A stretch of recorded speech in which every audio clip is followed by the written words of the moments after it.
Coming up on Network Africa.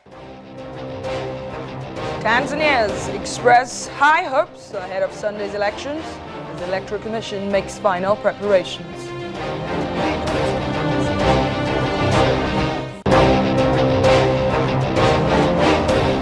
United Nations constitutes ministerial task force to lead national consultations across Somalia ahead of the 2016 elections.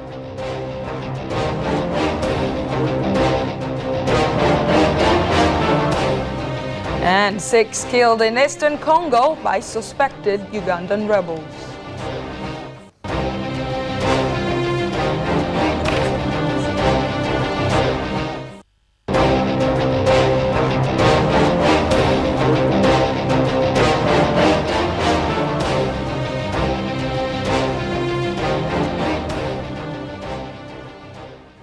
Hello and welcome to Network Africa. I am Adeshawa Josh.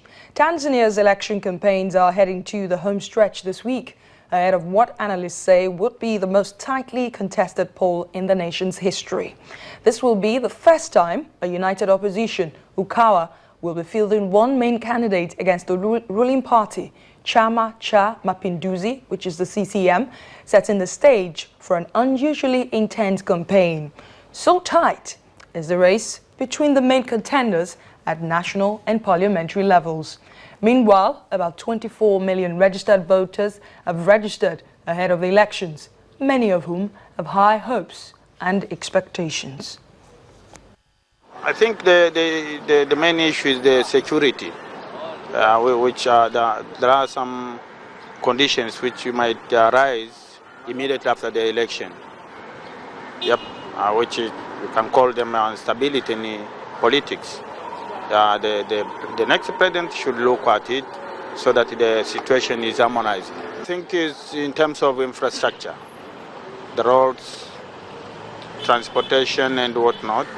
And I think the next president, I suggest, if he or she can focus in the education, that could be good.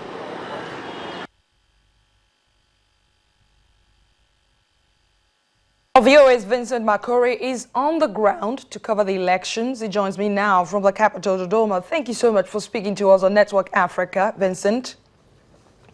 Well, it's a delight. Welcome. Well, just give us a sense of how competitive, as predicted by many, the Sunday elections might be in Tanzania. Indeed. I mean, you get the sense this is the most competitive election ever in this country. For the very first time, the opposition is coming up strong with a one strong candidate, which is a contrast to the past where there were quite a number of parties trying to jostle for that opposition presidential position. So this is quite different, but also very interesting in that the current opposition leader, the presidential candidate for the opposition, was just until the other day a member of the ruling party, CCM, and indeed previously Prime Minister of the party. So this is so different than before, again, because the CCM party, the ruling party, is feeling the pressure for the first time, a chance that another party could actually dislodge it from power after 50 years. So it is an election like no other, you could say. Give us a sense of how competitive, like I'm talking about the two leading candidates now. I mean, how tough is it really, especially talking to the electorate? You've been speaking to most of them. Where do you think these votes will swing? You know, it all depends on who you're talking to. The opposition believes very, very strongly that they have the support of the majority of Tanzanians, and particularly the youth of this country who want to see change come. But of course, they're apprehensive. They think that the ruling party is planning to rig this election. The ruling party says that given the history they have with people in this country, they have a huge support base, particularly with women. An official of the party just told me today that 3 to 1 of their voters is a woman, and they believe the majority women in this country. And they have no question, they have no doubt that they're going to win because they enjoy a lot of support, especially in the countryside, the rural part of this country, and especially the heavily, densely populated areas just outside of town. There are 6 presidential candidates, at least that's what those we know for now, including a woman. But we also hear the race is between, of course, the two major leading candidates, John Pombe Magufuli of CCM and Edward Lowassa of Okawa. What more do we know about these candidates? Who are the rest of them, the remaining four? Can you talk to us more? I mean, the other candidates, pretty much nobody's talking about them. I mean, there's a woman candidate. It was exciting to see that people can mention there's a woman as a presidential candidate. But if you ask me, nobody's talking about them. Many people don't even know their names. The candidates that are really meaning anything to the voters in this country are those two. And the interesting part is that the two of them came from the same party. They belong to the ruling party until just the other day. And they have a history of serving that party for many years. The only difference today is that one of them jumped ship and is in the opposition, embraced the opposition just the other day. The opposition has embraced him, and the voters think they want him, those who support the opposition, only because he is running on the opposition ticket, and the opposition for them represents change after many, many years of the ruling party. In short, I can tell you, nobody's talking about the other candidates. What are the issues that will form or inform the decision of the electorate come Monday? I know there is the issue of infrastructure, good governance, which is pretty much a template across Africa and some other parts of the world. But what is it that the electorate wants so badly and could make this victory swing either way come Sunday?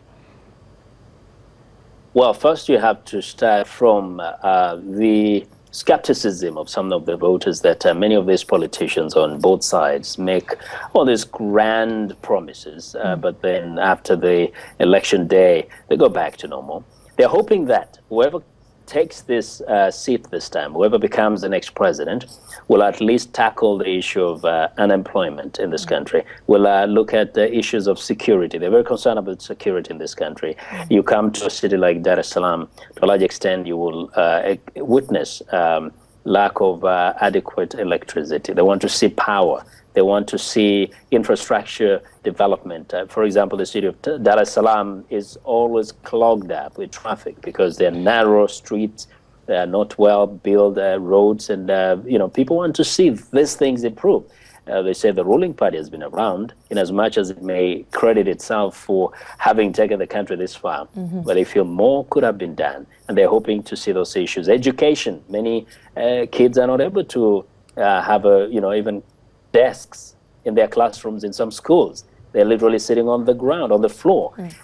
So they literally want a party that can almost, you could say, handle everything, because there are quite a number of things that are wanting in this country.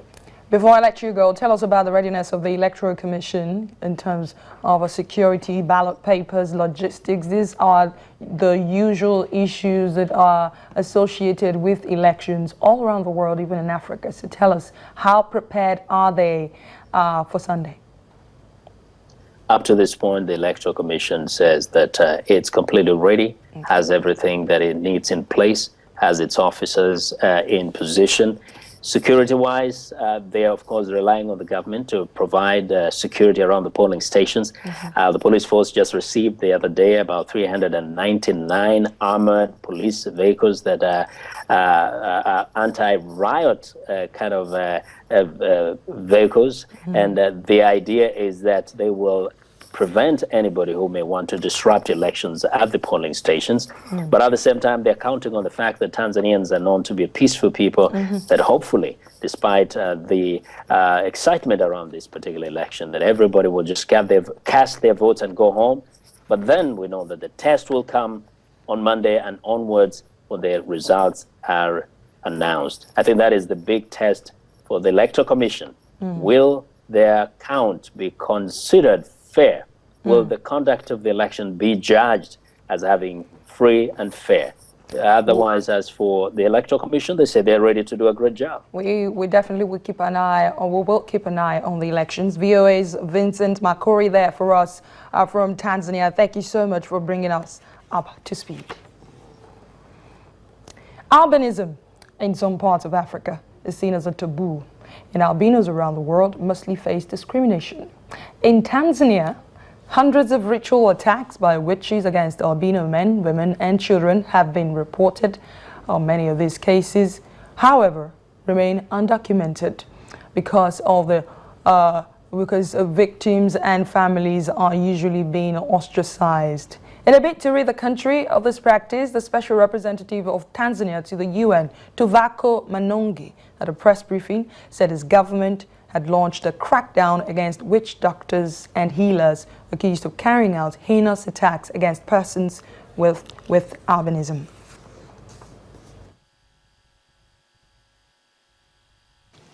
The government has launched a crackdown on witch doctors and traditional healers who are responsible for orchestrating the attacks against persons with albinism.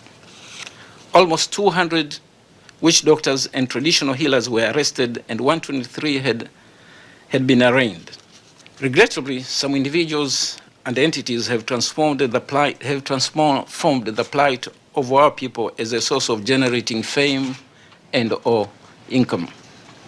These have resulted to exaggerations, drama, and blatant disregard of the positive measures we are taking as a country and by our leaders. Unfortunately, these include authors and producers of the film titled The Boy from Geita. Well, there's more to come on Network Africa when we come back. South African university protest continues as President Zuma promises to meet student leaders and university authorities on Friday.